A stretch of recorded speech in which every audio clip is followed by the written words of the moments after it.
¿Qué tal? Buenos días, El Salvador, ¿cómo están? Qué placer enorme saludarles a ustedes en esta mañana de día lunes.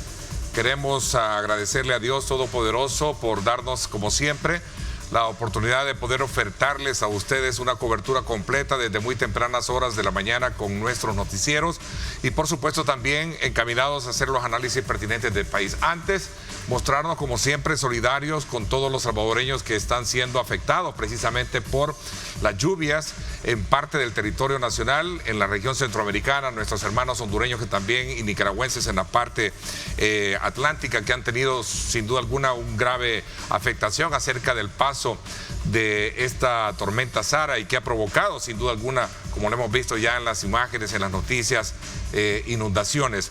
En el país tenemos una alerta verde estratificada por parte de las autoridades, por lo cual es también necesario hacer hincapié desde esta perspectiva para que usted acate las recomendaciones de nuestras autoridades. Estaremos en la segunda parte del programa haciendo una evaluación de cómo están las lluvias desde la perspectiva de protección civil, así que les invito a ustedes a que se mantengan pendientes y por supuesto de la cobertura que tienen nuestros noticieros. A continuación, presentarles parte de la agenda que ya teníamos programada abordar este día y que tiene que ver precisamente con todo este escenario que se recrea alrededor de lo que fue la reforma del artículo de la Constitución 248 y que se está muy a la expectativa de ver la ratificación que podría generarse en la Asamblea Legislativa desde el punto de vista del impacto que esto tendría para la seguridad jurídica y otros aspectos relacionados también que se han dado alrededor del tema. Veamos a continuación el siguiente informe.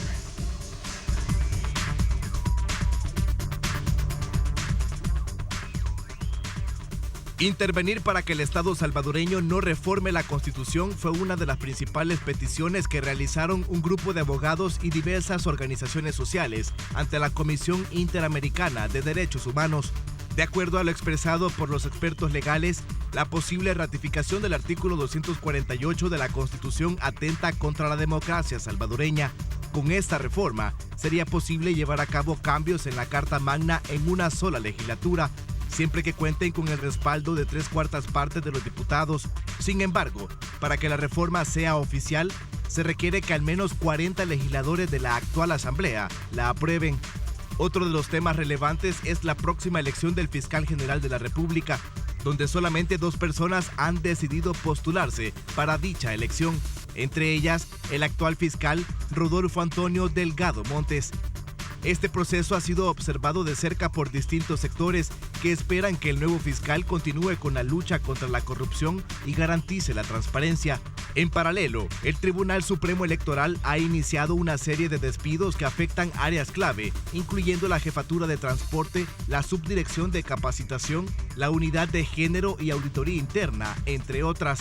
Este movimiento ha generado un intenso debate entre distintos sectores del país, algunos de los cuales ven estos despidos como una amenaza para la estabilidad institucional del Tribunal Supremo Electoral. Estos y otros temas serán analizados esta mañana en el programa de Diálogo 21 con Ernesto López, reportó Jonathan Cortés.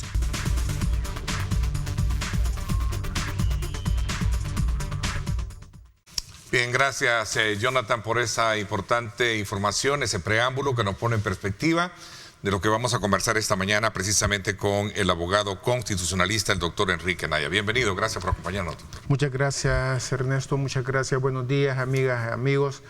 Pues siempre reiterando y esperando que estas lluvias no vayan a causar muchísimo daño en la población.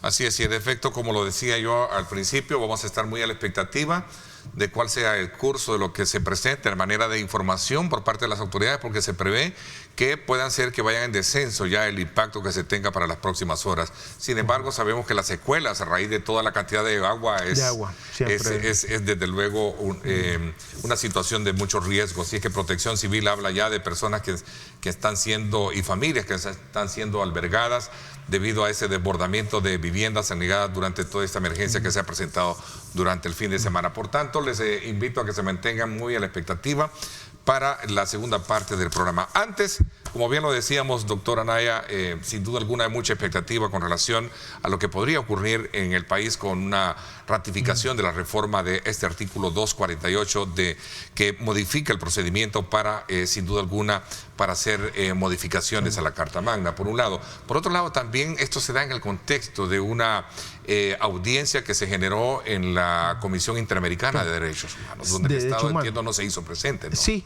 Sí, cuéntenos un poquito sobre sí, en efecto, mira, sobre el segundo punto, varias organizaciones, la sociedad civil, básicamente organizaciones de defensa de los derechos humanos, solicitaron a la comisión que incorporara dentro de los temas de su sesión pública, de su periodo de sesiones la semana pasada, el tema de El Salvador y específicamente en dos aspectos: institucionalidad democrática y reformas constitucionales. Pues lamentablemente el Estado salvadoreño no acudió a la audiencia. La audiencia fue el día martes, el día lunes envió una nota diplomática diciendo que no iba a asistir.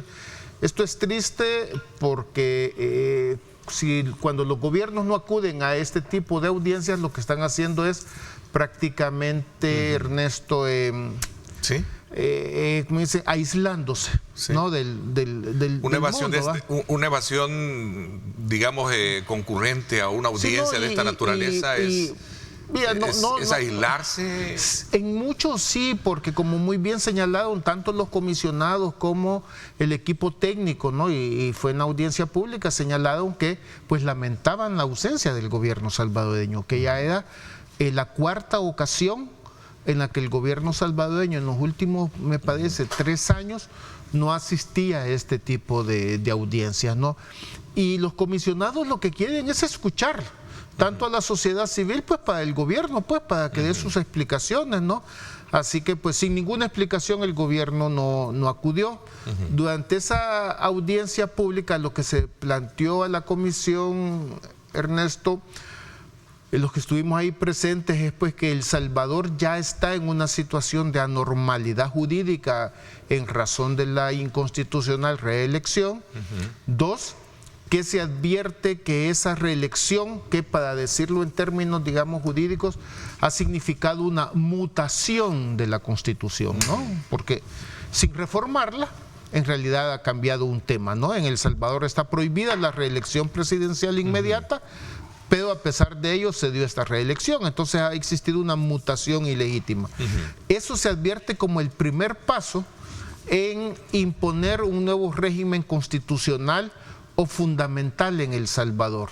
Y aquí tenemos, y lo explicaba el ex magistrado González durante la audiencia, van en 2 pasos. Primero está el proyecto Ulloa, ¿no? Que ya como que quedó abandonado porque desde el 2021 ahí parece que solamente lo ocuparon para que Ulloa estuviera un poco entretenido, ¿no? Pero de ahí, pues la administración ya no dijo nada de ese proyecto. Pero lo que sí es evidente... ¿No ha sido consecuencia de eso lo que se logró hacer a través del 248 o es un punto ahí? Es totalmente aparte, totalmente aparte. O sea, dos intenciones o 2 documentos argumentativos diferentes. Totalmente diferentes, no tienen nada que ver uno con el otro. Yo creo francamente pues que Ulloa, me imagino que, como él mismo dijo, yo se lo voy a entregar al presidente de aquel momento, y hay que ver que antes yo no creo, digamos, que Ulloa tenga un peso político ni dentro del gobierno ni dentro del partido, ¿no? A pesar que es miembro del partido. Lo que sí ya está en curso es esta reforma al 248. Para que lo recordemos, amigas y amigos, miren, en El Salvador, para reformar la Constitución se necesita que intervengan 2 legislaturas. Una la acuerda con mayoría simple y la siguiente legislatura la debe de ratificar por mayoría calificada, ¿no? ¿Qué es lo que sucede por 2/3? ¿Qué es lo que sucede? La reforma que se hizo el 29 de abril, amigas, amigos, ¿no? Es que una misma legislatura va a poder acordar la reforma y ella misma ratificarla, lo cual a efectos prácticos, Ernesto, significa eso que en cuestión de minutos podrían reformar la Constitución. Eso iba justo para que usted, en su calidad de conocedor de la materia y de su perspectiva, un poco hablar de ese tipo de implicaciones que tiene el hecho de permitir que una misma legislatura pues apruebe y ratifique una reforma constitucional. Esto en comparación con el proceso actual, que obviamente requiere la ratificación de una legislatura subsiguiente. Perdóneme un poco si me equivoco, es lo correcto, es lo correcto. No, es totalmente correcto. Es la legislatura subsiguiente es la que debe de ratificar lo que tal. Así como tal y como está hoy. Hoy todavía está así. Como todavía está así, lo que se hizo fue en la legislatura pasada, el 29 de abril, se acordó la reforma, pero todavía no ha sido ratificada. Entonces todavía sigue el mismo procedimiento. ¿Qué es lo que pasaría, Ernesto, si se llegara a aprobar esta reforma? Es que en la práctica Nuevas Ideas podría cambiar la Constitución en una mañana. Simple y sencillamente, porque vamos a ver, son los mismos, mira, dirían a las 9 de la mañana, asumiendo que llegan temprano, los diputados van a decir, vaya, vamos a acordar y vamos a reformar este artículo. ¿Ok? Ya lo aprobamos, aplauden, dicen, vamos a hacer un receso, vamos a hacer un break y se van a ir a tomar el cafecito con pan, ¿no? Se toman el cafecito con pan, regresan media hora después y dicen, hoy vamos a ratificar lo que aprobamos hace media hora. Y la aprueban. Entonces, en una mañana podría estar ratificada. ¿Y sabes qué?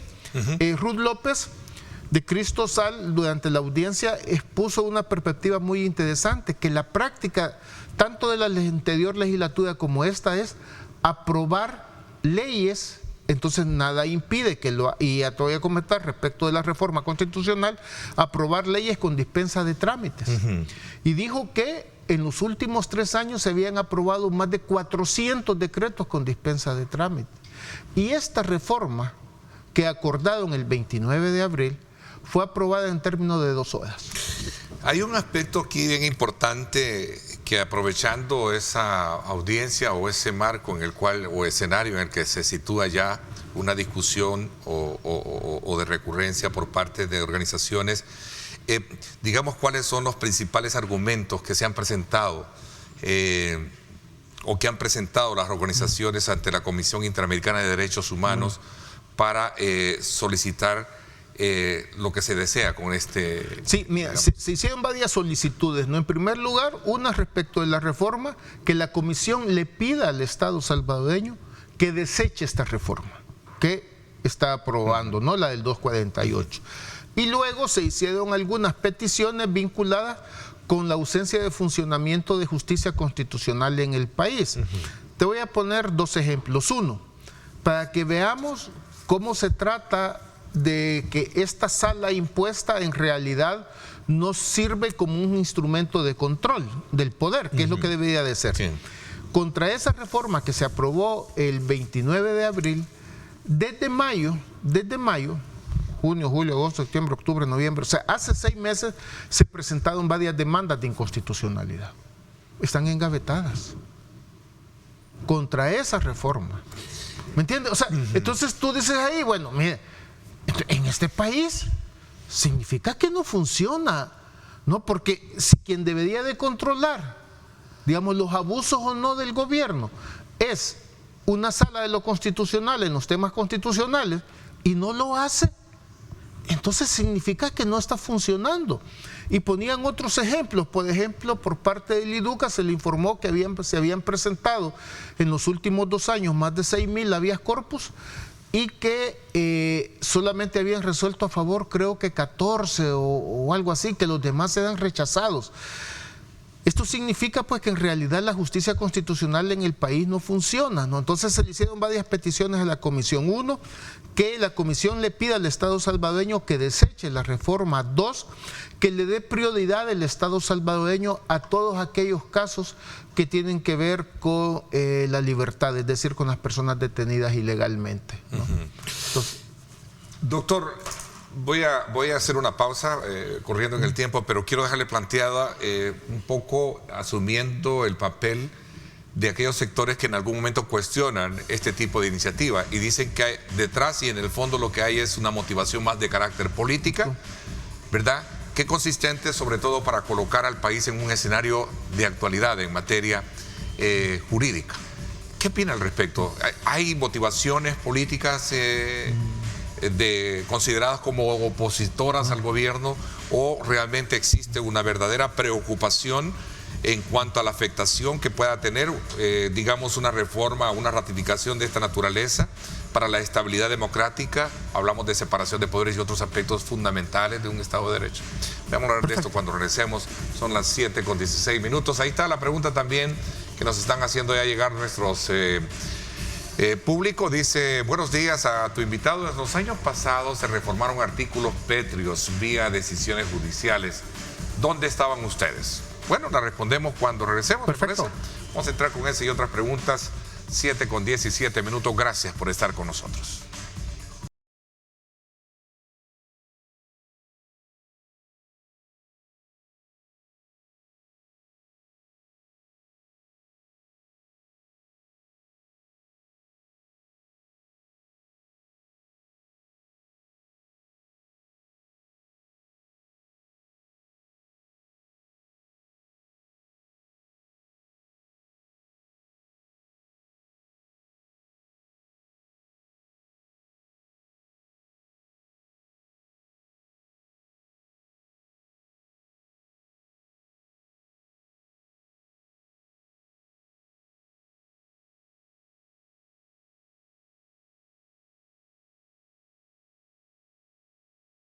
Bueno, ahí está, precisamente a buena hora y con este, frío, ¿verdad? Como lo decimos a buen salvadoreño, ¿verdad? Con este clima que tenemos, es buena hora para una taza de café, y qué rico es disfrutar de café rico, el café perfecto de la mañana. Continuamos nuestra conversación con el doctor Enrique Anaya, abogado constitucionalista, y estamos haciendo una evaluación sobre la situación jurídica del país.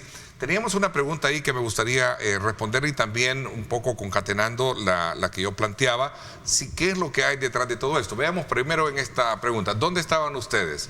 En los años pasados se reformaron artículos pétreos vía decisiones judiciales.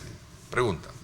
Bueno, yo estaba en mi oficina, me imagino, o en mi casa, pero yo no sé qué artículos pétreos se han cambiado por decisiones judiciales. Yo sé que una que hizo mucho ruido fue el hecho de permitir candidaturas no partidarias para diputados. Pero en realidad no hay ningún artículo pétreo al respecto. Dentro del 248 no aparece, digamos, el acceso al poder político únicamente a través de los partidos, no aparece como artículo pétreo. ¿Se referirá a qué resoluciones que emitiera en algún momento también la Sala de lo Constitucional, algunas de ellas? Perdónenme un poco, no recuerdo. Es que yo no recuerdo algo, que hay alguna que diga, vaya, esta tocó un tema esencial y vital, y sobre todo, digamos, del núcleo de la Constitución. Aquella relacionada con desaparecer de un solo plumazo, como decimos a buen salvadoreño, el tema de los diputados suplentes, por ejemplo, también recuerdo. Pues sí, no, vamos a ver, yo fui muy crítico de muchas decisiones de la sala del periodo, es la sala del periodo 2009-2018, yo soy muy crítico, ahí están mis escritos, ahí están mis comentarios. Antes no escribía en el periódico, antes no usaba X, pues, pero digamos, la gente sabe, pues hasta me decían, no los critiques tanto, me decían, pero sin embargo desde la academia lo que toca es, digamos, evaluar y ver la calidad, ¿no? Okay. Hay publicaciones, ¿no? Donde, por ejemplo, critico esto de que dijeron que únicamente cuando se fue, por ejemplo, lo de las listas abiertas, en mi opinión no procedía, ¿no? Pero entonces tal, ¿no? Ok, veamos. Saludos, ¿por qué no han recurrido ustedes a la sala y evidenciar lo que usted dice? Como te comento, pues ya hay varias demandas de inconstitucionalidad contra la reforma. Lo que pasa que como son una sala impuesta, pues tienen 6 meses que tienen guardadas las demandas, Ernesto. Entonces, ya se recurrió, pues lo que nos está evidenciando es que no funciona el sistema judicial, que no funciona la justicia constitucional en el país. Ok, vamos a ver, buenos días, saludos al abogado Anaya. ¿Cuál es la última fecha para que la Asamblea ratifique el artículo 248? Si es la reforma al 248, la última fecha sería el último día, o sea que sería el 30 de abril del 2027. O sea, ¿y si fuera el otro año? No hay ningún problema. O sea, no hay problema. Se refiere, la pregunta es enfocada a que este año pues no es obligación hacerlo. No es obligación hacerlo. Como lo puede hacer la siguiente legislatura y como la aprobó la anterior. Ajá. La aprobó el día 2 días antes que terminara, el 29 de abril. Entonces la siguiente legislatura comenzó el 1 de mayo del 2024. Entonces tiene todo este tiempo. Por supuesto, esa reforma es inconstitucional. Esa reforma es inconstitucional, pues, pero el problema es que ya se presentaron las demandas y no resuelven. No resuelven, pues. Doctor, le dejé planteada la pregunta. Hay voces ahí que cuestionan el rol de las organizaciones, de ustedes, que son opositores al gobierno y que todo hay de fondo una situación política. Por lo menos lo puedo decir personalmente. ¿Qué les dice a ellos? Pues yo les digo que pues, por parte de este servidor y hasta donde sé de las organizaciones, por lo menos digamos las que me invitaron a acudir ante la Comisión Interamericana, yo no veo ninguna postura política, veo una fundada y seria preocupación por el país. Este servidor ejerzo la política en el sentido que un ciudadano que se expresa, pero yo no ejerzo política partidaria, nunca he pertenecido a un partido político. Las personas que yo sé, las organizaciones, tampoco están financiadas por partidos políticos, ¿no? Por ejemplo, Fundación para un Debido Proceso, el IDUCA, ¿no? O sea, Cristosal. Todas las personas van a tener algunas preferencias ideológicas, pero quiero hacerlo claro. Miren, preferencias ideológicas no significa estar a favor de un partido. Por ejemplo, y lo hablábamos, digamos, en el break, ¿no? En el espacio. Hoy en día la preocupación en el mundo es que hay toda una tendencia de populismo, de autoritarismo, independiente del color ideológico. Si te quieres poner a la izquierda, pues ahí tienes a Maduro, tienes a Maduro, tienes a Ortega, tienes a otros por ahí, Petro, que por ratos sí, por ratos no, ¿cómo se llama? Antes López Obrador, hoy la presidenta de México, que sí, que no. Pero te vas al otro lado y también tienes a Trump, a Bolsonaro, a Bukele, que Bukele en realidad es un oportunista, pues, porque es alguien que viene del partido de izquierda, que decía que tenía el corazón del lado izquierdo, y su alma del lado izquierda, y hasta felicitaba, digamos, y lloraba porque había muerto Castro, pues, y ahora es un hombre, puedo decirlo, totalmente de derecha. Una pregunta, esta reforma en combinación con otros cambios que se han hecho recientes dentro de la estructura de poder en nuestro país, a su criterio, ¿representa entonces una amenaza, digamos, para los derechos democráticos? No, yo creo que más allá de una amenaza, ya es una realidad que El Salvador, en primer lugar, dejémonos de eufemismo, El Salvador dejó de ser una democracia. El Salvador no es una democracia. Pero además de eso, en El Salvador se violan masivamente los derechos humanos. Y yo quiero decirlo, yo sé que a veces la palabra, ¿qué democracia, qué derechos humanos? Suena algo abstracto, pero no lo es, Ernesto, amigas y amigos. Vamos a ver. Derechos humanos, ¿qué es? Vida, libertad, salud, educación. Evaluemos. En este gobierno no ha habido violaciones, no ha habido, si el mismo dictador ha reconocido que han puesto en libertad a 8,000 inocentes, de 80,000 detenidos es más del 10%. O sea, eso te está diciendo que el sistema no funciona, que admitan que lo que Ulloa groseramente le llamó margen de error o daños colaterales, son más de 8,000 vidas que han destruido. Entonces, imagínate, esas personas, algunas han perdido la vida, inclusive porque han fallecido, digamos, bajo la tutela del Estado, han sufrido torturas, no han tenido derecho a defensa, pero además de eso, salud, educación, amigas y amigos. ¿Qué es lo que está haciendo este gobierno? Y no le está reduciendo el presupuesto de salud y el presupuesto de educación, y está aumentando el presupuesto de Casa Presidencial para más propaganda y de la Fuerza Armada. Entonces esos derechos humanos no se cumplen, Ernesto. No es una amenaza, es que ya lo está padeciendo la gente, ya lo está sufriendo la gente, Ernesto. Doctor, ¿cuáles serían los próximos pasos, ya que comenzamos hablando precisamente, la conversación que hemos tenido era precisamente del tema, la comparecencia dentro de la Comisión Interamericana de Derechos Humanos? ¿Cuáles serían los próximos, digamos, pasos a seguir si en este caso la Comisión Interamericana emite un comunicado o recomendación para que el país digamos, no sé, observe o detenga, mejor dicho, esta ratificación. Sí. Que ya no es reforma, es ratificación. Es una ratificación. Es una ratificación. Sí. Mira, ¿cómo influiría esto en un proceso legislativo en curso, digamos, en la Asamblea directa? Sería una presión diplomática únicamente, digamos, no es obligatorio, no es una obligación internacional de El Salvador hacer caso a las opiniones de la Comisión. Por supuesto, la Comisión, vamos a ver, en lo multilateral significa que no estoy aislado, si lo queremos ver. Esto es como que, digamos, en una comunidad, en un barrio, en una colonia, hacemos la junta directiva. Yo no puedo estar aislado, debo estar en contacto con todas las otras personas.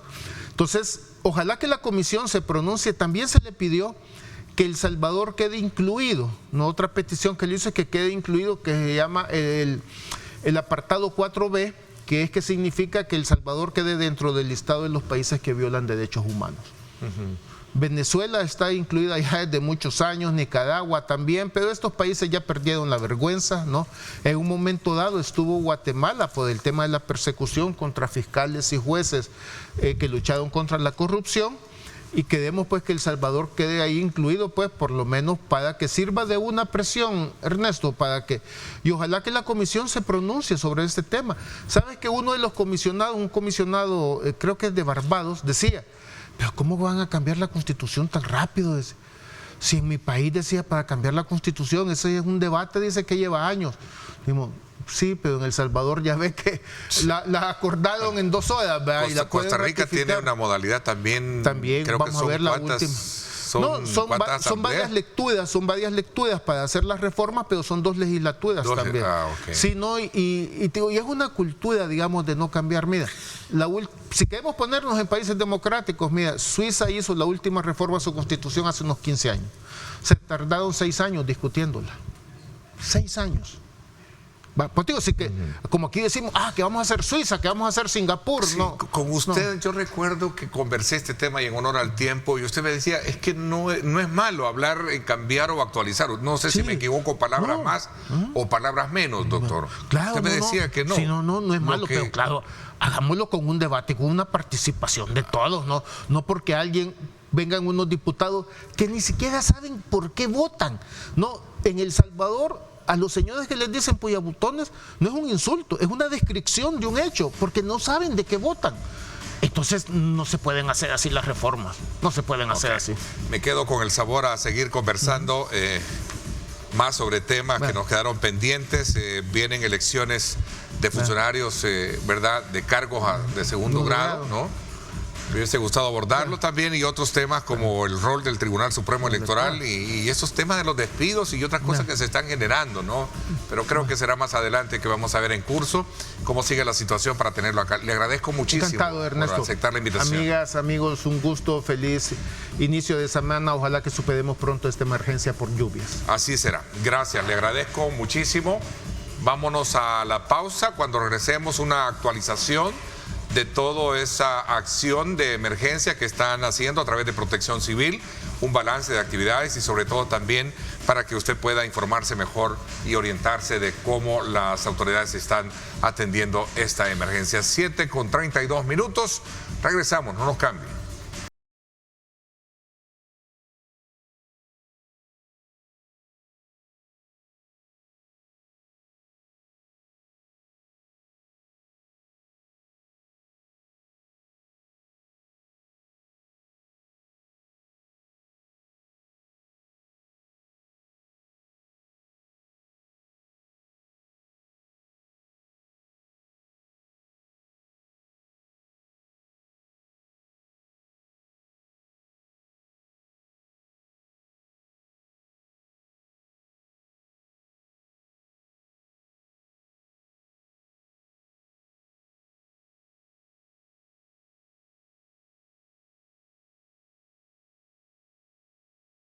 Bueno, gracias nuevamente por estar con nosotros. Sin duda alguna, esta situación atemporalada que hemos tenido en nuestro territorio, producto de todo este sistema que ha estado afectando el territorio en el sector atlántico de Honduras, Nicaragua, la tormenta Sara, la tormenta tropical Sara, ha dejado ya, de acuerdo al recuento de las emergencias reportadas durante las últimas horas, pues familias desplazadas, en el caso de Honduras, algunas afectaciones muy directamente por las inundaciones en carreteras, puentes, en fin.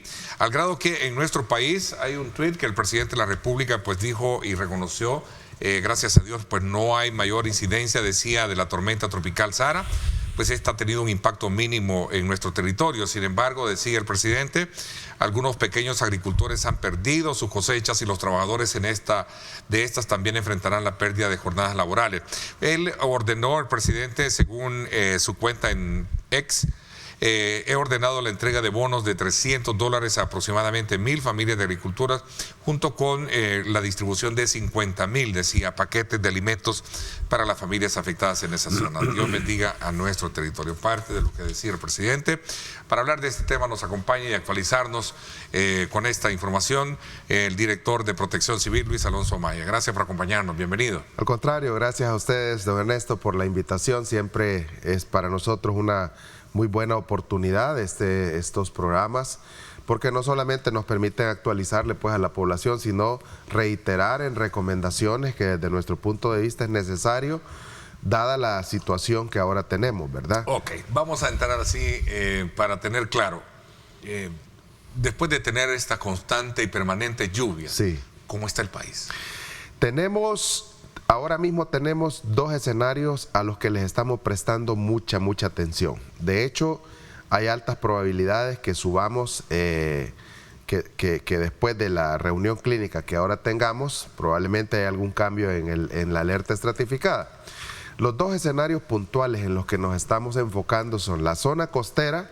Hay que recordar que ya teníamos nosotros un caudal muy importante en el Río Grande de San Miguel, en el río Lempa, en el río Paz. ¿Por qué? Aunque a nosotros nos empezó la lluvia el sábado por la tarde y no de una manera tan persistente, en Honduras estaba lloviendo desde el día miércoles. Muchos ríos de nuestro país tienen parte de su cuenca en territorio hondureño. En ese sentido, mucha de la lluvia que se precipitó en la zona sur de Honduras ahora mismo pudiera estar dentro de los caudales de nuestros ríos, tal cual es el caso de Huascorán, Torola, también el Zumpul. Estamos hablando del río Lempa y el río Paz. Son crecidas que se dan producto de todo lo que... Exactamente. Lo voy a parafrasear a los estilos salvadoreños. Lo que hay arriba, allá, al otro lado pasa. Y de hecho es así, ¿verdad? De hecho es así. Si hablamos de cuencas, si hablamos de territorios que tienen que ver con el recorrido de un río, la zona alta podríamos decir que es la zona Honduras, Guatemala, El Salvador. Lo que hay arriba cae, viene para abajo. Viene para abajo. Eso es así. Entonces, ¿qué significa? Esa es la amenaza que tenemos ahorita. Ese es uno de los dos escenarios. El otro escenario al que ya le estamos prestando mucha atención es el que tiene que ver con los movimientos en masa. Eso sucede, don Ernesto, en todos los distritos de la cordillera del Bálsamo, de la cadena volcánica. Estamos prestando mucha atención a lo que está sucediendo también en la cordillera entre Apaneca, Ataco, Huayúa, Salcuatitán, todos esos distritos que ya sabemos pues que son territorios muy susceptibles a tener este tipo de fenómenos. Y por supuesto las inundaciones urbanas. Todo indica que vamos a seguir teniendo lluvias probablemente no tan copiosas como lo hemos tenido el sábado y el domingo y parte de hoy en la madrugada, pero el periodo lluvioso aún no termina. Ok, han sido copiosas, sí, hemos tenido sábado prácticamente todo el día, al menos en la zona... al menos en la zona de la capital hemos tenido lluvia. En algunos puntos hemos llegado a tener más de 80 milímetros, ¿verdad? Eso a esta altura del año... Para ser más consistente es de medirla por los milímetros que caen. Exactamente. Digamos, a esta altura del año, don Ernesto, y a fin de que nuestra teleaudiencia tome nota, a esta época del año, tener 80 milímetros después de haber tenido durante todo el periodo lluvioso lluvias pero muy importantes. Bueno, si solo el campo depresionario de junio, aquel que fue del 17 al 27 de junio, nos dejó un promedio de 800 milímetros, cuando el promedio anual es de 1800 y entre 1800 y 2000 milímetros, a esta altura tener 80 milímetros después de haber superado el promedio en muchos lugares, es motivo de estar muy atento, es motivo de estar muy alerta. En función de eso también pues es que se decretó la alerta estratificada, ¿verdad? A ver, no sé si podríamos tener ahí la imagen del radar nuevamente, quisiéramos ver. Entiendo de que ya está este fenómeno, es decir, la depresión tropical Sara, ya está sobre el sector de Belice, ¿no? De hecho ya salió. Ya salió. Sí, ya salió. Esa es la actualización que tiene, porque sí, según el pronóstico estaríamos prácticamente ya teniendo una degradación para las próximas horas. Estaríamos, ¿qué? Ahora mismo ya es depresión tropical. Ya estamos sí, entonces prácticamente... Y de hecho, si vemos el mapa, lo que en nuestro país está sucediendo en este momento es un arrastre de humedad del Pacífico hacia tierra salvadoreña por el mismo fenómeno, ¿verdad? Ya el fenómeno básicamente se ha degradado a depresión tropical, podríamos decir que ya no tiene mayor influencia, sin embargo estos remanentes son los que nos van a dejar lluvia.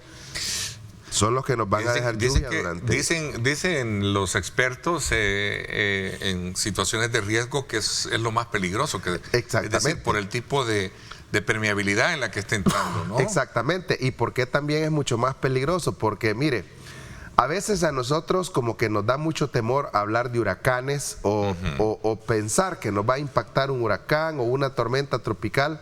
Pero dependiendo de la velocidad, don Ernesto, básicamente esos entran en la mañana y se van en la noche, si las condiciones son óptimas, ¿verdad? Pero cuando hablamos ya de depresiones, que la velocidad de los vientos ha bajado, debería preocuparnos más porque son mucho más estacionarios. En la medida en que son más estacionarios, nos pueden dejar precipitaciones mucho más importantes que los que podría dejar un huracán que entra, sale y se va, ¿verdad? Entonces, ese es diría yo, desde mi punto de vista, eso es algo a lo que hay que prestarle mucha, pero mucha atención. Este es el trayecto que tenemos de la tormenta Sara, de cómo venía, ¿no? Según la misma tendencia de corrientes de aire, así está. Sí, así está. De hecho, en algún momento surgió la preocupación. Algunos especialistas dijeron, bueno, nos preocupa esa trayectoria porque algo así era la trayectoria de Mitch, ¿verdad? Exacto, sí. Usted recordará que todavía a 48 horas antes de que Mitch impactara en el territorio centroamericano, todo apuntaba que iba desde el Cabo, gracias a Dios, buscando el norte, pero luego hizo un giro totalmente inesperado que al final terminó dejando todo. Para Honduras y Nicaragua, la zona de Bluefield, que creo que es la parte colindante allá, sí, ¿no? Exacto, por la Mosquitia, ¿verdad? Por la Mosquitia, sí. Y toda esa zona es la que está más anegada, ¿no? Entiendo. A estas alturas debe estar muy, pero muy anegada. Yo creo que allí les ha llovido por lo menos un promedio, si no es más de 200 milímetros, debe andar por ahí, porque sí han tenido, de hecho toda esa zona, la zona norte de Honduras está en alerta roja, ¿verdad?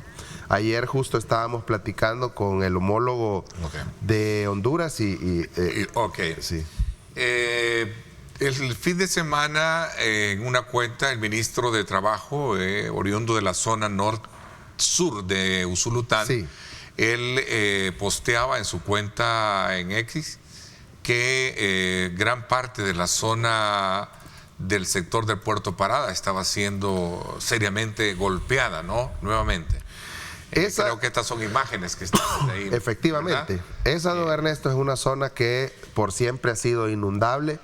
De hecho, ayer estuvimos en esa zona con todos los equipos pues del Sistema Nacional de Protección Civil. Nadie ha querido evacuar y creo que es necesario decirlo. Nadie ha querido evacuar, pareciera que esa es una situación normal para ellos, sin embargo para nosotros es una situación que nos llama a prestarle toda la atención debida. Pero sí, en efecto, hemos tenido esos, diría yo, esos desbordes del río que está provocando esas imágenes que ahora hemos visto, ¿verdad? Bueno, sin duda alguna la ocasión es propicia para que desde este lugar traslademos a todos ustedes ese llamado para acatar las recomendaciones pertinentes de las autoridades. Como bien lo decía el director de Protección Civil, este tipo de situación en la que nos encontramos es cuando se vuelve un poquito más peligrosa. Exacto. Por el tema de los suelos y los desprendimientos de agua y la crecida precisamente de nuestros ríos, que viene el agua, llamémosle ya del otro lado, de la zona alta, de la zona alta, ¿verdad? A llegar hasta acá. Así que hay que tener mucho cuidado. Alerta verde estratificada, alerta amarilla, ¿cómo están todas las alertas? Vamos a hablar de esto cuando regresemos. Seguro voy a hacer una pausa, me la con piden. mucho gusto. 7:45. Escríbanos si tiene algunas recomendaciones, preguntas a nuestro número de WhatsApp. Ahí en la parte inferior de la pantalla de su televisor se encuentra. Escríbanos y así la trasladamos al director de Protección Civil. Vamos a la pausa y regresamos con más.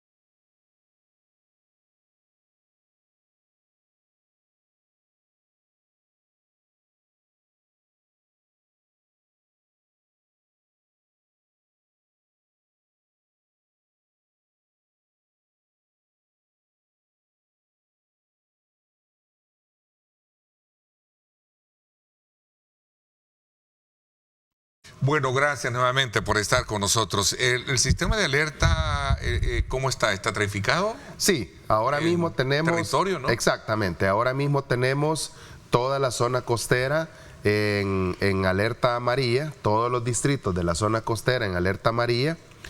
También en el área metropolitana, básicamente hay 3 departamentos en alerta amarilla: La Unión, San Miguel, San Salvador y toda la zona costera. ¿En razón de qué? En razón de que tenemos esa alerta estratificada. Como le comentaba antes de irnos a la pausa, nosotros hacemos una ponderación del riesgo. Es decir, ahora mismo, después de 48, 72 horas de lluvia persistente, tanto en El Salvador como en el territorio hondureño, sobre todo en el sur, que termina incidiendo en algunos ríos de nuestro país, el escenario de riesgo más latente, diría yo, es que tengamos inundaciones. De hecho, ya tuvimos, ya posteaba el señor ministro de Trabajo, también otras personas. En Cuiznahuat, el día sábado, tuvimos el desborde de una quebrada que terminó afectando un total de 11 viviendas, a las cuales pues ya se les dio asistencia, ya se les ha recuperado parte de sus bienes perdidos, se les ha dado kit de alimentos y todo lo necesario para su continuidad, ¿verdad?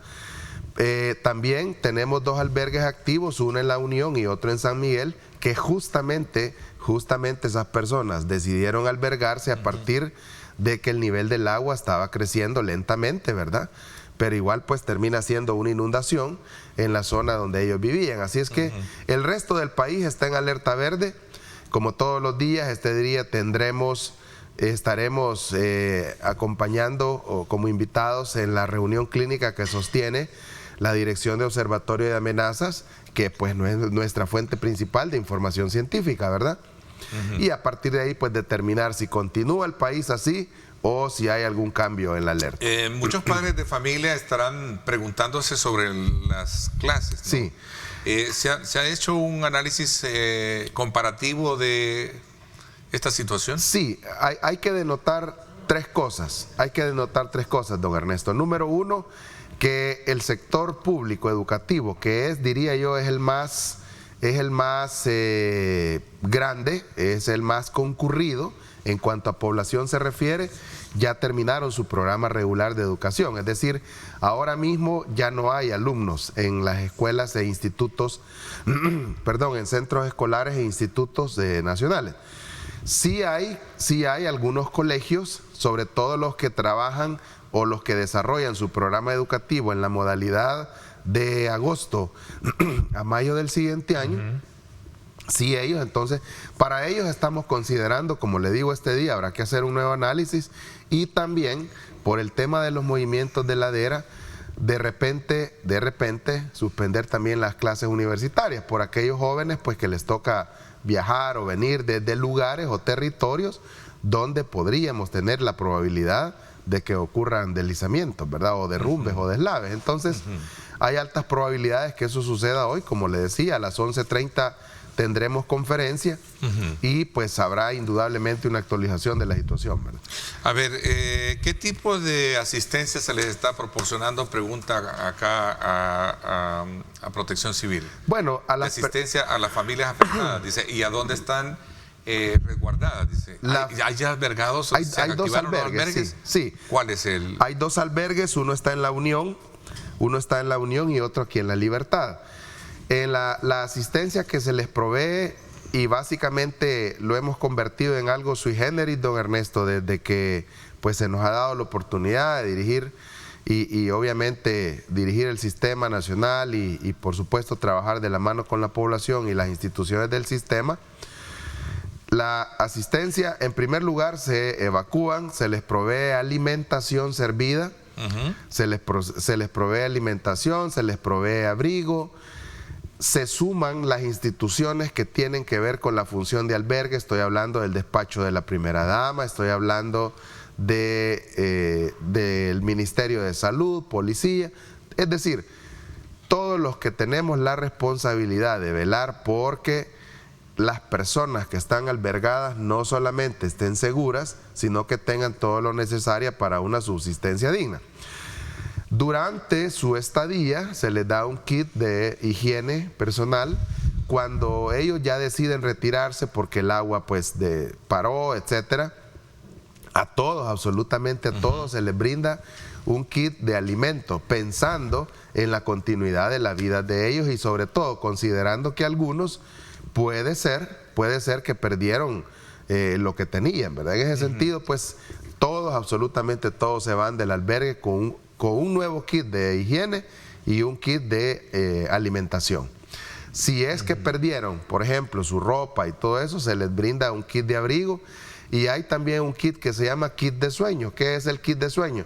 Es un kit que lleva sábanas, almohadas, es decir, lo necesario para que puedan dormir, ¿verdad? A ver, esta ayuda que el presidente ha ofrecido y ha entregado de $300, ¿ustedes lo están canalizando a las familias?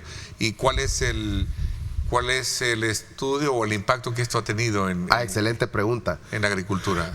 Lo que nosotros hacemos, en primer lugar, don Ernesto, hay dos tipos de evaluaciones. Una evaluación que tiene que ver explícitamente, y eso es algo muy técnico que desarrolla el Ministerio de Agricultura y Ganadería. A partir de la evaluación de daños que hace el Ministerio de Agricultura y Ganadería, pasa a un segundo momento que se llama estimación de pérdidas, porque una cosa son los daños puntuales que genera el fenómeno y otra cosa es hacer la estimación de pérdidas. Por ejemplo, si se dañó una manzana de maíz, en el corto o mediano plazo, ¿cuántos sacos de maíz iba a significar para la familia? Ya entonces es cuando empezamos a hablar de pérdida. Esa es una evaluación que se hace. La otra evaluación es la que nos compete a nosotros para determinar, por ejemplo, si los daños se concentraron en una zona agrícola, pero que también es una zona de población, de vivienda o hay infraestructura de habitación, se hace la estimación de daños también y en función de eso se hace el informe y a partir de ahí es el dato que el señor presidente Nayib Bukele ahora mismo está dando de la cantidad de familias que serían beneficiadas con este proyecto. Sí, porque estaba viendo que familias de agricultores, o sea, es decir, sí. Habría que ver realmente, también hay 50,000 paquetes. Son 50,000 paquetes de asistencia alimentaria y déjeme ver, 1,000 familias. 1,000 familias. Son 1,000 familias las que serán asistidas económicamente en razón de los daños y pérdidas que han tenido en la agricultura. ¿Cuáles serán las zonas, me decía, de que están más de agricultura? Me refiero las zonas de agricultura son la zona sur de Sonsonate, la zona sur también de La Paz y de Usulután, y un poco de San Miguel también. Bueno, habría que ver entonces cuál es la situación que se va a generar, porque después de la tormenta viene la calma, pero también vienen los estragos. ¿verdad? Claro, o sea, ese es el momento, ese es el segundo momento en el que yo le decía, por ejemplo, ahora puede ser que, y vea qué interesante, porque en materia de gestión de emergencia siempre se ejecutan acciones a partir de prioridades.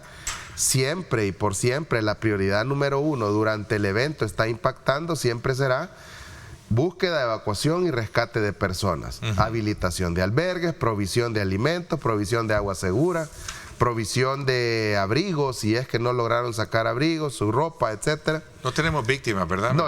Aquí están preguntando si hay víctimas. No, afortunadamente no.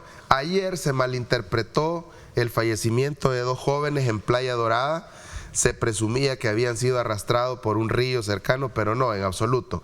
El fallecimiento de los jóvenes se produjo... Por cierto, fue un sector de un club privado, exactamente, creo, ¿no? exactamente. ¿Qué pasó ahí? Fueron arrastrados por una corriente de retorno, ya se recuperaron, pues, y infortunadamente otro caso más que no debería suceder si acatáramos las recomendaciones, ¿verdad? Ayer no era momento y nosotros lo estuvimos diciendo desde el día viernes a través de la sección de salvamento acuático o guardavidas, como así se le denomina comúnmente, que no era un momento propicio para poder estar haciendo actividades de playa, ¿verdad? Y menos adentrarnos en el mar.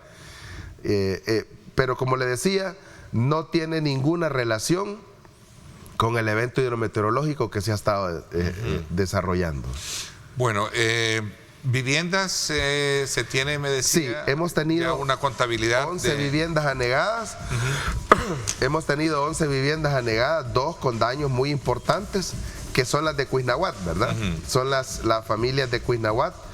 Ahora mismo también tenemos un equipo que está viendo todo lo relativo a los daños en Barra Salada, que es otra de las zonas en las que casi siempre hemos tenido afectación cada vez que tenemos un fenómeno. Ok, corro así en el tiempo. El ofrecimiento de la ayuda a Costa Rica para apoyar a los afectados del huracán Rafael. ¿Cómo está la misión humanitaria que está allá? Bueno, muy bien, cumpliendo con la misión. Está todo el personal empeñado. Hemos estado recibiendo informes del responsable o el jefe de la misión, que es el mayor de bomberos, Antonio Vázquez. Obviamente también anda un contingente de protección civil, de la policía, del cuerpo de bomberos, ¿verdad? También un contingente de la Fuerza Armada, de la Unidad Humanitaria de Rescate, todos, absolutamente todos, trabajando de manera conjunta. Han llegado a las zonas a apoyar a las familias, se está entregando ya la asistencia humanitaria relativa a kit de higiene y kit de alimentos. Hemos podido observar imágenes, pues, de la muy cálida recepción que le dan las personas a cada lugar que llegan, ¿verdad? Así es que puedo decirle categóricamente que podríamos establecer que la misión ha sido todo un éxito. Ok, le agradezco mucho que nos haya actualizado la información. Vamos a estar muy a la expectativa de cuál es el curso. Dios quiera no siga más negativamente la situación. Le agradezco mucho, Luis Alonso, gracias en su calidad de director de Protección Civil. Nos quedamos hasta aquí con el programa. Continúe con nosotros, tenga mucha precaución. A usted que nos sintoniza en cualquier lugar, para poder, desde luego, prevenir cualquier tipo de accidentes. Los invito a que no se pierdan Pulso Ciudadano con Julio Valdivieso esta noche, 8 de la noche, Canal 21, 9, Canal 19. No se pierda Pulso Ciudadano. Gracias. Por mi parte, esto es todo por hoy. Pásenla bien y, como siempre, recuerden lo más importante, amar a Dios sobre todas las cosas.